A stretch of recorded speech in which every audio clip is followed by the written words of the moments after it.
DJ Mayo is the new head coach at Atlantic. He swears that he's a first-year coach, even though it's his 14th year for real.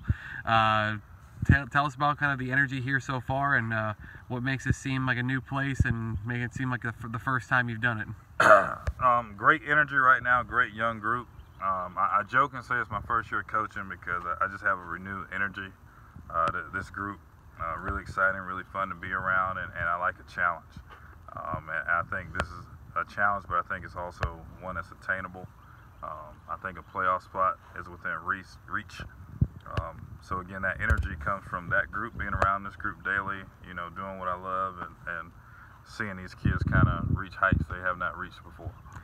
So what do you feel is the attainable part of this challenge? Why do you feel like a playoff spot in year one can happen after going 0-10 last year? A lot of things have been upgraded. You know, when you go 0-10, you can't blame it all on the coach. You can't blame it all on the players. But you know, the combination of discipline, accountability, work in the weight room, organization, structure, you know, scheme. I think all that will combine to lead us in the right direction. Talking to quarterback Aaron Manning earlier, he said there was a look on your face the first day you got here that whatever happened last year is not happening this year. So tell us about the first day of meeting these kids and what kind of things you're looking to, you know, instill in them and give them something to believe in after so much change over the last 4 or 5 years. No question. I think coaching here locally and kind of some of the things I've done in the past gave me some credibility. I think some of the players that transferred over and some of the coaches that came, you know, they didn't come for no reason. They obviously believe. That gives you credibility. I played here, made the playoffs. As a coordinator, I made the playoffs here. So I think that's the buy-in factor. But the first meeting, I just basically told them the old way of doing things was over. If we need to play with 20 or 25 guys, we'll do that. But it's going to be guys that do things the right way. So the days of kind of showing up and coming and going as you please and being a part of Shark football, that's no longer going to happen. You know, you're going to buy in and be invested if you're going to be a part of this program. I think those guys appreciate that and respect that. You touched briefly on some of the kids that transferred over. Obviously, the most significant of those is Tyler Barong, who had a first-team all-area season at Spruce Creek and played in your defense last year. How much is he helping some of the other kids pick up what you want to teach them, just from an on-field standpoint? Right. It's an easy sell. You know, that guy buys in and he believes and he's telling you what to do. He's been in it for 2 years in this system. You know what I mean? So he helps a lot. You know, if I'm overworking with a different group, he can kind of pull some of those younger guys aside. I mean, we don't have very many seniors at all. I mean, our freshman group is pretty much all 9th and 10th graders, so he's like the older guy in that room.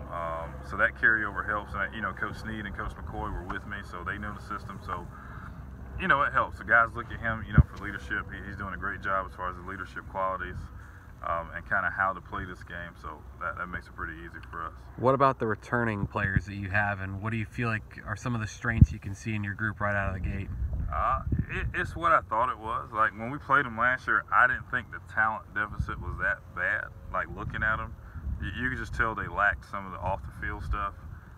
And when I got here, my hunch was pretty much right. Just bad habits, 0-10 habits, things you expect from an 0-10 group. But to their credit, there hasn't been a whole lot of resistance. They're buying in and doing everything we ask of them. They're working really hard. We did mat drills at 6 a.m. and we averaged about 40, 41 guys at 6 a.m. in the morning, you know, working pretty good. So it's a good group, man. I'm super excited about this group. Why do you feel that this is a new era of Shark football? Because I think this coaching staff is proven. You know, I've done it as a head coach, as an offense coordinator, as a defense coordinator. Coach Campbell's done it for years. Coach McCoy's done it for years. Coach Sneed's done it for years. So we got a high-level staff, and we do have a talented group of players. You know, our Achilles heel will be youth. You know, we'll start several seniors.